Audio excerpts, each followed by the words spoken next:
Get ready for a big transformation. Today we are here at Bayfront, which is in Naples, Florida.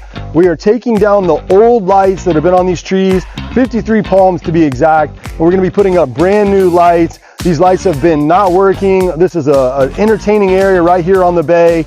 Lots of stuff going on, bars, restaurants, and we're going to revamp this place by putting up some brand new lights. It's going to be amazing. So stay tuned and stick with us so you can see the big reveal tonight when we light these lights up and bring this place back to life.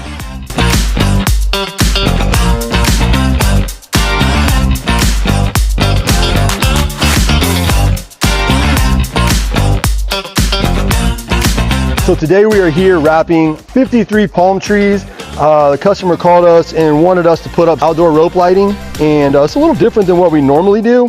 We're used to doing more like Christmas light type stuff, but nonetheless, they've had a lot of experience with these in the past with rope lighting on these trees, and after removing all the old lights and putting new ones up, we're happy to do it. It's going to take us a little while. We're going to get all the ones on the ground done before we get up in the lift, do the scary work, and start knocking out these trees one by one.